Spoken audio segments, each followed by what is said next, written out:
Welcome to What a Creep, the show with Margot Donahue and Sonia Mansfield talking about creeps from the past to the present.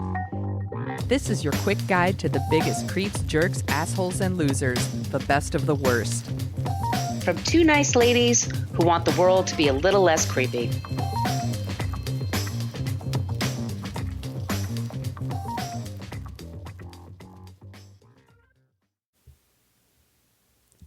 Welcome back to What a Creep. This is Margot Donahue, and my cohort in creepitude, as always, is the amazing Sonia Mansfield. Hey, Sonia.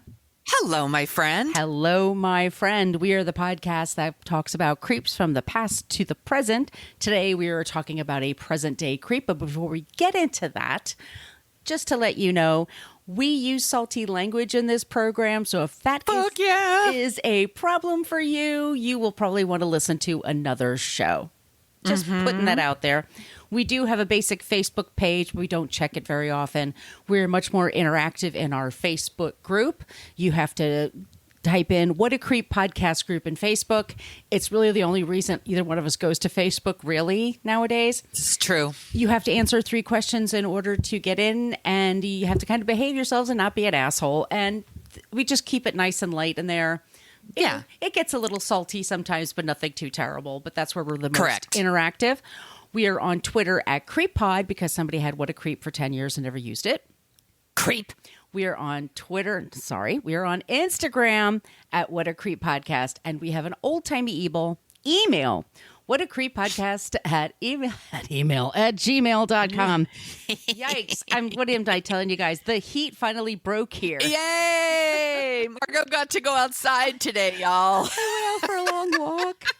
I had a sandwich. It was like really nice.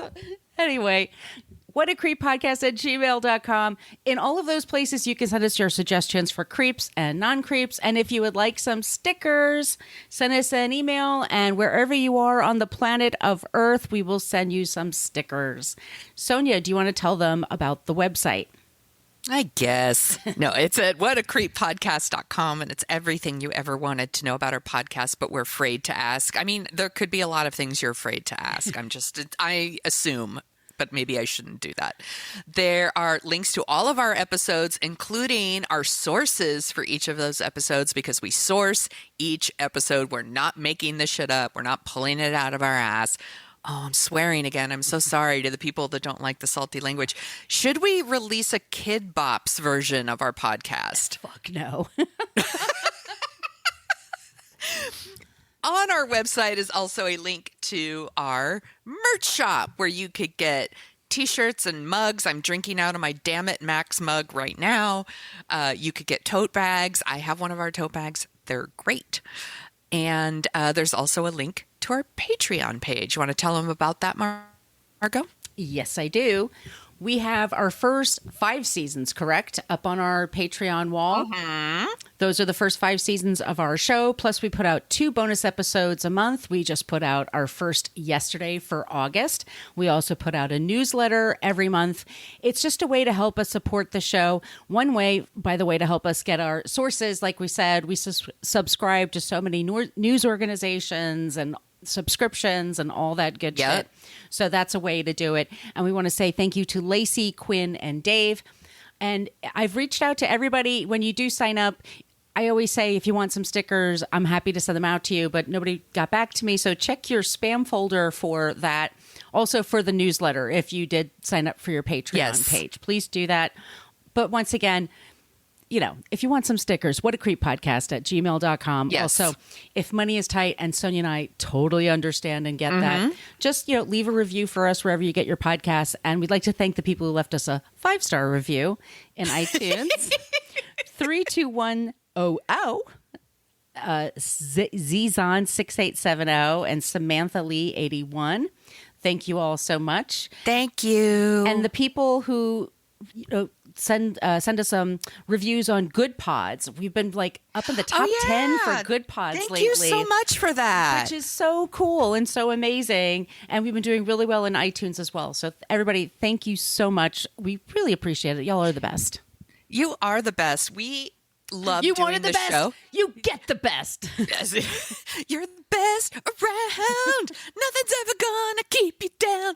We really do love it, and we're having such a good time putting the show together. And one of our favorite things is interacting with y'all in the Facebook group, and like we're super grateful. Even so when thank it's you. salty, just so you know. Even when it's salty. That's Even what when makes it's it fun. salty. And Yes. if this is your first time listening, just so you know, what we do is one of us comes up with a creep and the other one is challenged then to come up with a non-creep. And we love it when you send us suggestions, by the way, because Yes. sometimes when coming up with that non-creep is the toughest part of the show. Yeah. Not today. I think everyone's going to like our non-creep. But Sonia, who is our creep today? We are going to be talking about David O. Russell. Really? Oh, really? David O. Russell is a director. He's done some movies that I'm sure you've seen. He's done Three Kings, which I really like. Me too. Here's the thing. I like a lot of these movies, by the way, and I think do. a lot of them are just okay. That too. So Three Kings, The Fighter, American Hustle, Silver Linings Playbook. He's been nominated for 5 Academy Awards, 4 Golden Globes. He's won Independent Spirit Awards and BAFTAs. He's been nominated for like Directors Guild and Writers Guild, all kinds of stuff. He's also kind of a man baby who throws on-set temper tantrums, and he's been accused of groping his own niece. Yuck. Yeah, so I think the O in David O. Russell stands for, oh my God, what a creep. So sources what for... an asshole. Oh, gross. Sources for this episode, Britannica, The Cheat Sheet, Chicago Tribune, The Daily Beast, The Daily Dot, Gawker. This one, I never pronounce it right. Pajiba? Pajiba? It's like Pajiba. Pajiba. Sorry, y'all. Longtime listeners know pronouncing things not my jam. Good thing I host a podcast. World of Real, and of course Wikipedia. Always Wikipedia. So let's start at the beginning. The O actually stands for Owen. It's David Owen Russell, born on August 20th, 1958 in New York City. Wait a second. It's not O apostrophe like O Russell? No, It's O Russell. Dot Russell? Yes. What the fuck? Yeah. He's David O. Russell. Maybe Well, I guess there's there are another. a million David Russells. That makes sense. There must actually. be. Okay. Yeah. Never mind. Continue. Yes. His parents worked for Simon & Schuster. His father was the vice president of sales for that company, and his mother was a secretary there. Simon & Schuster, you said. Yes. Okay. All right. When he was 13, little David made his first film for a school project. He used a Super 8 film camera. He was just filming people around New York City.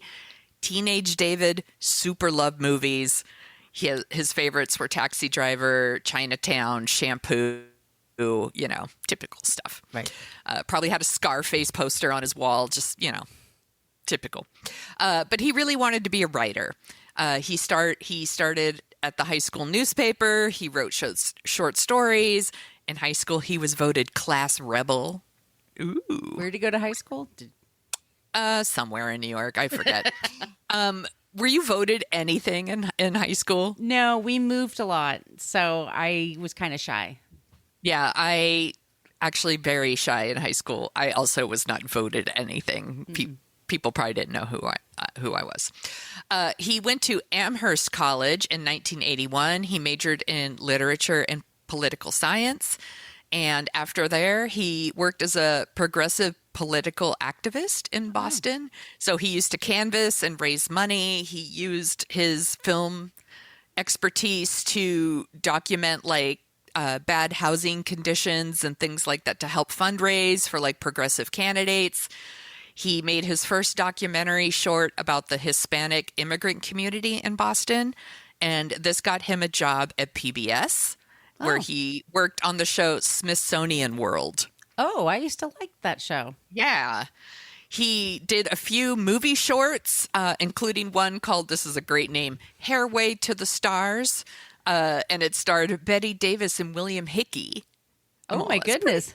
Yeah, it's pretty cool. Yeah. And his shorts were always playing at like the Sundance Film Festival. He's a talented dude. Right. Like, Yeah, of course. You know, Nobody says he sucks. Yeah, no, there's a reason. We're going to talk about this in a second, but he's a talented dude. So he made this award-winning short film for a Boston television station. After that, he received a grant from the New York State Council of the Arts and the National Endowment for the Arts. And he was supposed to make this movie, and it was about a fortune cookie writer, which, by the way, I would like to see. If he wants to make that movie, I would probably pay to see it. But instead, he did a movie called Spanking the Monkey. Oh, Jesus. Do you know this movie? It's about the kid who's fucking his mother? Or Yes. Yeah. Yes, it is. Okay. Just to be clear, he did return the money to the National Endowment for the Arts because they're like, that's not what we paid for. Right. And it's gross. So, yeah, it's a fucked up, like, it's a fucked up movie. Yeah. It came out in 1984. He won 2 Independent Spirit Awards for that. So he won Best First Feature and Best First Screenplay. And I think it really does show, like, his humor's super fucking weird. And he is a writer. Like, this is it's a fucked up movie, but whatever. So here's a quick Internet Movie Database, like, style rundown for you because I just think we need to point these things out. So he did a movie called Flirting with Disaster. A lot of people love that movie. I'm not one of them, but whatever. I love Three Kings. That came out in 1999. I Heart Huckabees. The Fighter came out in 2010, and that one was a big deal. 7 Academy Award nominations. Christian Bale won for Best Actor. Michelle Leo won for Best Supporting Actress. Did I say Michelle? I'm sorry, Melissa Leo. 2 years later, Silver Linings Playbook, 8 Academy Award nominations. Jennifer Lawrence wins. It's, big deal. Then American Hustle comes out in 2013. Christian Bale, Amy Adams, Bradley Cooper, 10 Academy Award nominations, like Best Picture, Best Director, best blah, blah, blah, all these things. It didn't win anything, but it was nominated for a ton of shit. Then 2015, Joy with Jennifer Lawrence comes out. She was nominated for an Oscar, but the rest of it wasn't. He has a new movie coming out in November called Amsterdam, and it's got this amazing cast. It's like Christian Bale, Margot Robbie, John David Washington, Anna Taylor-Joy. I love her.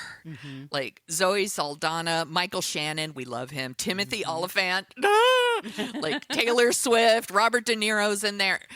So all these amazing people. And I'm mentioning all these movies and all these Oscar nominations because people wonder why actors work with someone like David O. Russell, despite knowing his reputation that we're going to talk about here in a minute. And that's because his movies make money and his actors win awards. Yeah. This is why. Like, so if you're like, oh my God, like, why are all these actors signing on for someone who's such a dick on the set? That's why. They're like, I'm willing to put up with his bullshit. Because I want an Oscar. Or I want to be nominated, yeah. Yeah, they want to be recognized, Actors want awards. They want to be acknowledged for their good work. They really do. So that's why they're doing it. I also do want to point out he does some good things too. Like he is a longtime supporter of something called the Ghetto Film School, and it's about like supporting emerging filmmakers in the South Bronx. He's a big supporter of a therapeutic boarding school for children and young adults that have special education needs. These are things that hit me in a soft spot. And especially after Silver Linings Playbook, he became this very vocal, active advocate for mental illness treatment and support. And he's a big supporter of autism research, another one that like hits me in a soft spot. So I feel the need, you have to point these things out. Yeah. Sometimes our creeps aren't totally creepy. Yes. But And we've had a lot of like serious fucking creeps. Right. The last couple of weeks. So I thought, let's just go with a little man baby. Right. Like, right. It's fun. So here's some creepy stuff. So throughout his career, Russell has been this like temper tantrum throwing asshole on the set. And I want to give you a few details. So in 1999, on the set of Three Kings, he got into it with George Clooney. Tensions apparently were always running high on this set. And one day, Clooney saw Russell yelling at a crew member. And George Clooney got in his face and he said, "I told you, motherfucker, if you're going to pick on somebody, pick on me." And then Russell said, "Why don't you fucking remember your lines for once?" And then they got into a physical fight, like a fight that people had to break up. George Clooney would later say that Russell yelled and screamed at people all day from day one. And that according to him, Russell made the script supervisor cry. He physically pushed an extra and embarrassed a camera car driver. And he describes the fight. He says like he tried to headbutt him at one point. Like it was a really big deal. George Clooney has said they are not on speaking terms now. No, he hates him. Yeah, and he said, quite honestly, if he comes near me, I'll sock him right in the fucking mouth. Like, so I don't think they're going to be working together again. Good for him. Yeah, Having standards. Yes, imagine that. And George Clooney, by the way, it's not like I know him personally. I wish I did.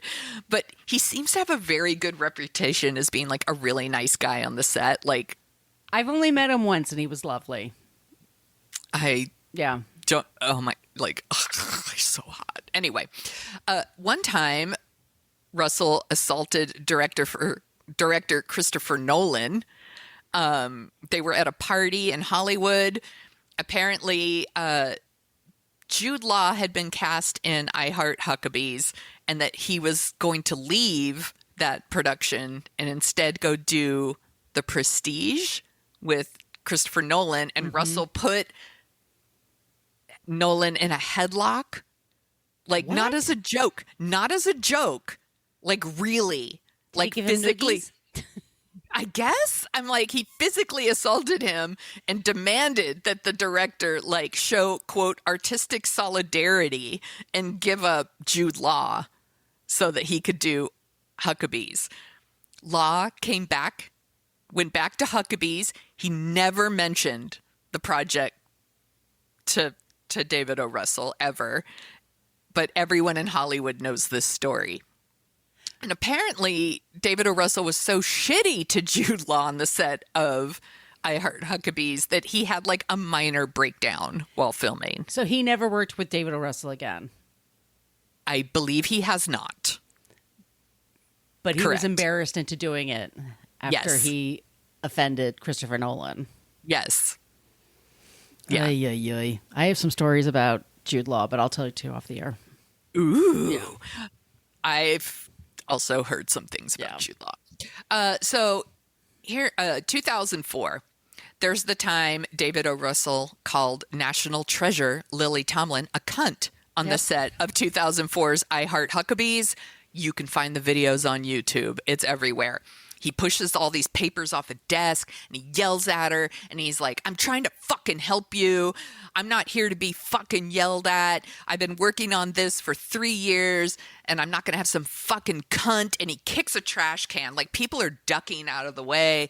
You know, "Yell at me in front of the crew." He goes on. He calls her a bitch.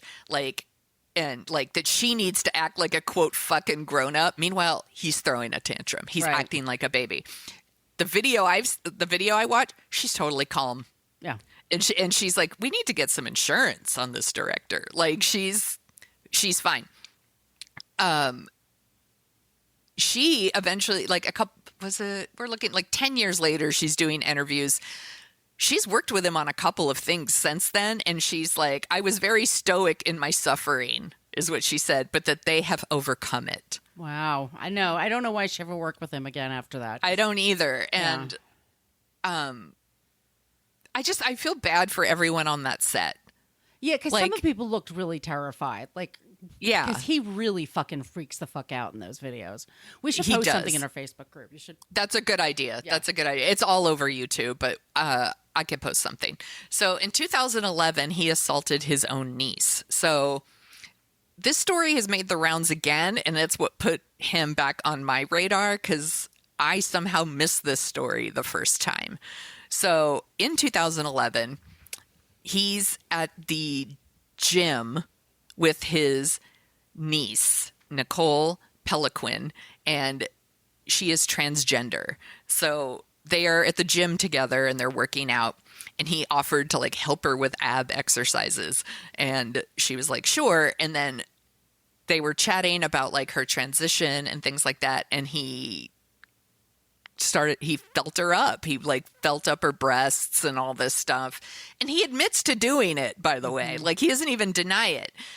He says that she was acting very provocative towards him. His niece, y'all, his sister's daughter, acting very provocative towards him. And that he was just very curious about her breast enhancements. I'm like, you don't get to grope people. No charges were filed. And like I said, he doesn't even deny it. Well, he's the director of Spanking the Monkey. And I said earlier that it was about effing his mother. And I shouldn't have put it that way. I'm sorry. That is incest. And that is gross. Yeah, it's but that's gross. How it was discussed at the time. So I'm sorry about that. Yeah. No. And the movie, the movie is played kind of as a dark comedy. Yeah, it's a strange movie. It's hard to explain. Yeah, it is. It definitely is. And I'm not recommending it. I've seen it, and I was like, Jeremy Davies is doing a thing in it, and Jeremy Davies is kind of Manson later. He's always doing a thing, by the way. He's just one of those actors, and I'm fine with that, by the way. He is a good actor, but it's a fucked up movie. So like I said, he doesn't deny it. He says she was acting provocative towards him, blah, blah, blah. No charges were filed. And he says like that his niece was always causing drama, and she has become very provocative and seductive. It's her fault. You have to do anything, though. I mean, I know. I'm like, grow up, dude. You're at the gym. You could just turn around and go to the elliptical or something. I mean, give me a break. He's fucking gross. Here's another one. So there was this email hack of Sony Pictures back in 2014. Oh, that was and fun. a whole bunch of emails were released that were about David O. Russell. One of them mentions that he brought Sally Field to a party, like as a guest, and then said something so shitty to her that he made her cry. What did he say to our treasure, Sally Field? I cannot find what he said to her, but I was like, fuck anyone who makes Sally Field cry. I will not have it. Did he say he didn't like her? He really, really didn't like her? That must be it. That must be it. I'm like, what a monster making Sally Field cry. It makes me mad. So on the set of American Hustle, this was revealed in the hack. That's why I bring it up. He grabbed one of the guys by the collar on the set. He was cursing people out repeatedly in front of others, and he was so abusive to Amy Adams that Christian Bale got in his face and told him to stop acting like an asshole. Do you know how much of an asshole you have to be for Christian Bale to be like, bring it down, bring it down? Like, you're acting like an asshole. That's like going to Russell Crowe to like learn about phone etiquette. Like, fuck, like, damn, you're a prick. So Amy Adams, she's very honest about it, and she talked about it in an interview with GQ. She said that he was very hard on me. That's for sure. It was a lot, and I was really devastated on set. By the way, she's so good in the movie. She's really good, and I'm not saying his shit is right. I'm just saying Amy Adams is always good. And she said that he's not that way to everyone. She said Jennifer Lawrence doesn't take any of it. She is Teflon, and I am not Teflon, but I don't see it like I don't like to see other people treated badly. It's not okay with me. Life to me is more important than movies. Yeah, and I think Jennifer was like younger and more into her career. I think now that she's a mother, I'm sure she's going to be maybe she'll be a little more different about it now. Yeah, and Jennifer Lawrence has said like this is in 2015, by the way. She says she loves working with David Russell, and she's like, I'm not sensitive. She's like, we can really talk, and this is pretty young talk, like man to man. That's what she says, and that she thinks he respects and understands women, and that he doesn't treat women differently than he would treat a man, and that he doesn't tiptoe around women. And I was like, he treats people shitty, men and women, men and women. Yeah. Yeah. And then when asked about this quote, Amy Adams said, well, if you mean he doesn't treat people like a lady, I can agree with that. Right. Yeah. Like, he's a dick. So this is how he interacts with Jennifer Lawrence. He yells at her to get reactions from her, to like improve her performance, quote unquote, talks to her like she's a man, according to Jennifer Lawrence, and she's fine with it. They got into a huge screaming match on the set of Joy, and like here's the thing. If that works for her, right, I guess that's fine. But here's the deal. You're exposing everyone else on the set to it. And it creates a shitty, fucked up work environment for everyone else. And also, who gives a shit about the movie Joy? Also that. Also, like, it's not just Jennifer Lawrence. Like, Jennifer's like, he can talk to me like that, and that's fine. But it's not just you, Jennifer Lawrence. He's talking of people on the set, and he's treating everybody badly. He's treating everybody badly, and he's exposing all of them to you being treated badly, which is shitty. Right. And then it trickles down. Yes. Yeah. And then everyone thinks that you can treat people like that. And like, I'm like Amy Adams on this. I'm Team Amy. I'm probably always Team Amy because I love her. But like, life is more important than movies. Life is more important than work. Like, there's no excuse for this kind of shit. You and I have both worked in publishing before. We're like, people are shitty. Right. They're shitty. And they like, that stuff impacts everyone around you. Yeah. It creates for a very hostile work environment. Yeah. And people are just trying to do their job, man. Right. And how do you get better at what you do when people are just screaming around you? Exactly. Yeah. Like, he's just a fucking creep. And maybe as he gets a little older, he's going to mellow out. And I just don't think it needs to be this way on movie sets. It just doesn't. And we hear about shit like this all the time. And that's why I wanted to talk about it, because I'm like, like all this shit with like Jared Leto, and he's like, I'm in character, and like he's like being shitty to people because he's like, I'm in character. I'm like, fuck off with that shit. Like, just do your job and let other people do their jobs, and don't act like a creep. Don't act like David O. Russell on the set of movies. Like, this is stupid. This is stupid. So that's our creep, David O. Russell. Yeah, the hostile work environments have to go, and that's just some bullshit. Yeah. Yeah. Yeah. It's not okay. It's not okay to be shitty to your staff. When you see the clips, and just, like she said, just hit YouTube and just look up David O. Russell. You'll be shocked at like just how ugly he gets, especially with Lily Tomlin, and just like in her face about it. It's just not acceptable. It's just horrible. It isn't. Yeah. And that's the one that's captured on video. Right. And if this is how he's treating Jennifer Lawrence, Amy Adams, Lily Tomlin, or physically fighting with George Clooney, how do you think he's treating the key grip? Right. Or the sound guy, or the people that don't have the platform that these people have? Like, right. I guarantee you there are more stories about David Russell that we don't know, because, the poor, like, costume people, probably, the hair people, like, all these people that are not movie stars that are putting up with his shit. Well, he's a creep. He's an asshole, and we're going to talk about someone who worked for another asshole. Yes. In our non-creep. So let's take a quick break. Yes. And we'll get to our non-creep.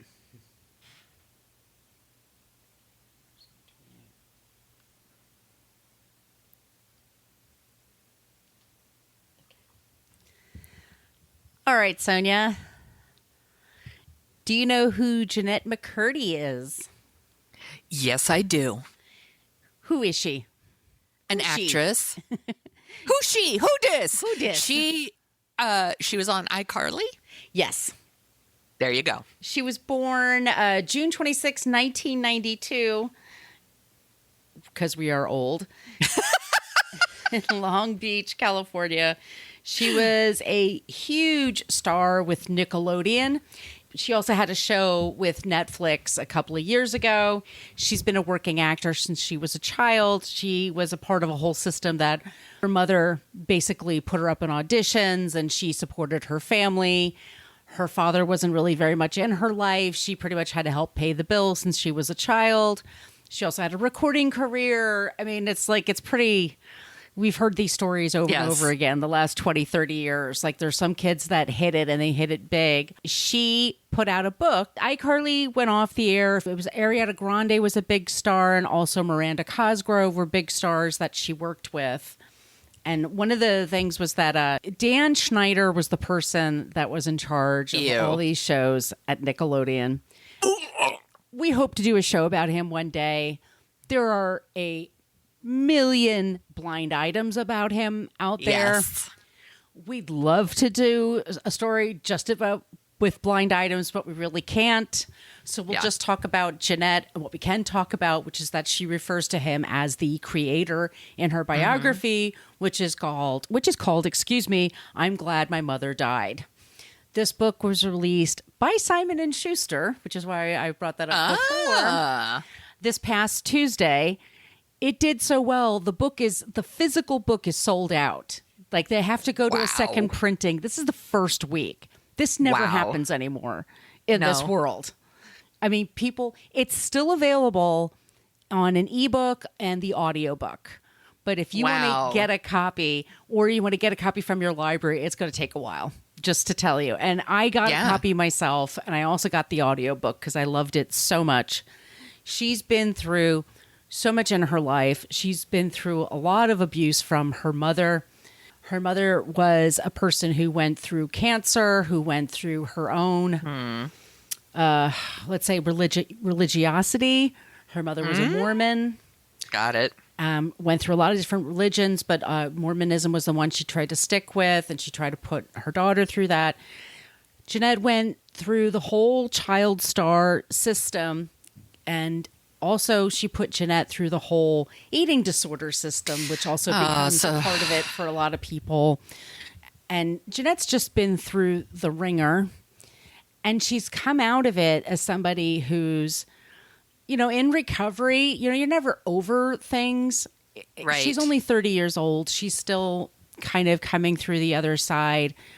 But she's so witty and funny and smart and honest about what she's been through, and honest about these feelings that here was somebody who was abusive to her mother, the person that's supposed to take care of you, the person that's supposed to love you more than anybody, that put you in a dangerous situation. It's so sad. It's and terribly sad. And her mother was sick half the time. Yeah. So, I love that you hit home the honesty of it. Like, I think that we need more of that. Yes. I think, this is how we can help people learn some empathy, is by being more honest and being like, I'm a human who's going through shit just like everyone else. And good for her.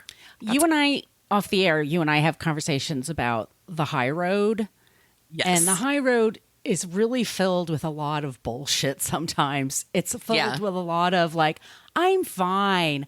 I'm okay. Nothing bothers me. Because you don't want to look like anything's bothering you.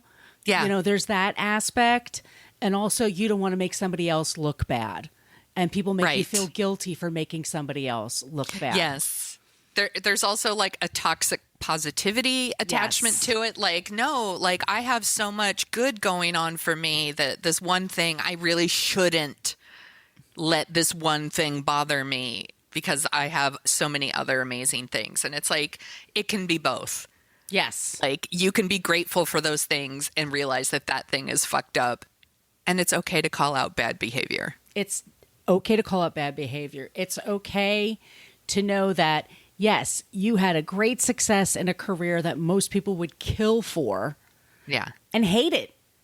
And say she doesn't like the show that she was on. It's not fun for her to watch it. Yeah. It represents a lot of pain for her. Yes. It represents a big part, a chunk of her childhood she just never got to experience that everybody else. We've all heard these stories before. Yeah. But like I said, she does it with honesty and openness, and it's really nice to hear that. And it's nice that people, like I said, have this empathy, because like I said, I'm so sick of people who put it out there like you have to pretend you're not hurting, you're not, you know what I mean? And it also to protect people who hurt others in some weird way of like making the world seem nicer than it is, and that's better than being honest is just not okay by me. It's not okay by me either. And what she's writing about in particular is really hard because, like you said, this is her mother, her parents, like her mother in particular, like the person who should always be putting you first, looking out for you, like protecting you. And she did not do those things. And like we, you know, you and I will even say, like, if it's not one thing, it's your mother, it's your mother, know? So like, you know, but there is like, that's such a hard thing to write about. Yes. And it's something that so many people can relate to. Like we all, like, I have a really good mom. And don't think I don't know it. I'm really lucky, but I have so many people in my life that didn't have good moms or good dads or both. Like they had, you know, it's fucked up. And I'm glad that she's writing about it, and I'm glad that people are responding to the book and they're buying it. And by the way, the cover is amazing.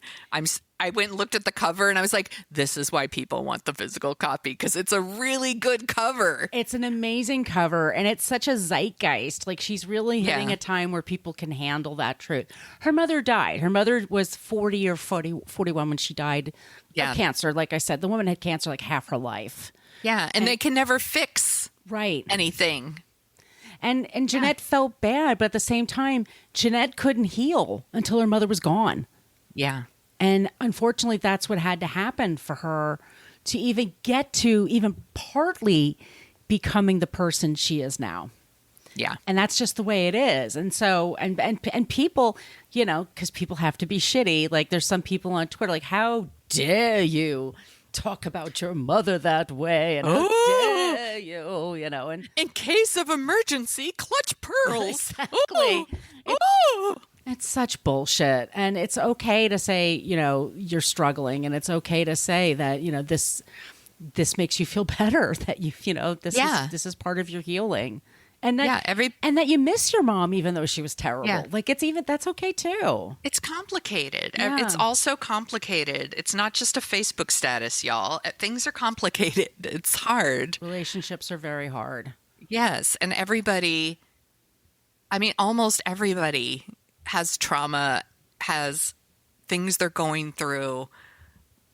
Even a beautiful actress on a TV show for kids, like, has problems, because we all do. So carry that empathy with you around and realize that, like, most of the time people aren't thinking about you. They're thinking about their shit. And we're all just doing let me rephrase that. So many people are doing the best they can. Right. So that's a really good pick. I'm glad you picked her. Yeah. She's been on everybody. You know, a lot of people are talking about her this week. Yeah. And just if and you've been hearing about it, you've been wondering if you should get her book. Get her book. And it's a great read. It's a quick read. She's funny. She's sharp, and it's important. Yeah. This is one of our quicker episodes, Sonia. It is, but that's okay. Yeah. Like sometimes we just need to do an asshole creep. And that's what we did. We'll be back next week with a new episode. If you like the sound of our voices, and a good friend of ours, by the way, Sonia, that listens to our show, Salma, she says our voices are very soothing for her. Aw, that's very sweet. What about when I talk like this? Is that? We also co-host a show called Dorking Out. And Sonia, what are we going to be dorking out about next? We are going to be talking about Midnight Run. This is one of Margot's favorite comedies, and it's currently streaming on the Criterion channel. So I can't wait to rewatch it. It's been a little while. It's been a while since I've seen it. It's been a while. I'm really looking forward to it. It's going to be a really fun rewatch. And we're doing a guest appearance on another podcast next week. Right. Should we announce that too? Yeah, let's do it. Yeah, we're going to be on F This Movie. We are big fans of Patrick Bromley over at F This Movie. We have been on the show together once before to talk about Revenge of the Nerds. Margot's been on a few times. That's how I found Margot. That's right. That's how we started everything. That's how we started everything. And we're going to be revisiting St. Elmo's Fire. Because we still feel the burning inside. Like, we have to talk about St. Elmo's Fire again because it needs it. It just needed it. The world needs us to talk about St. Elmo's Fire again. So follow our social media to find out when those episodes are dropping. We love it when you use when you have ideas for, by the way, creeps and non-creeps. We love it when you use the Annie Potts gift. We got one from Ghostbusters. That's Facebook group, Creep Pod on Twitter, or What a Creep on Instagram. Our email, once again, is whatacreeppodcast@gmail.com. Use all those things. And Sonia, where can they find you? You can find me at thesoniashow.com and The Sonia Show on Twitter and Instagram and the TikTok, where I'm mainly posting videos of my dogs right now, but I should learn to post some other things. Where can people find you, Margot? You can find me on social media at Brooklyn Fit Chick for Twitter and Instagram. My site is brooklynfitchick.com, and I am at Margot Donahue on the TikTok. We will be back soon with a new episode. In the meantime, stay cool, stay safe. Don't be a creep. Creep! Thank you for listening to us talk about creeps. You can follow us at What a Creep Podcast on Facebook, Twitter, and Instagram. But don't follow us too closely. You can email us your creepy stories at whatacreeppodcast@gmail.com. But please keep your dick pics to yourself.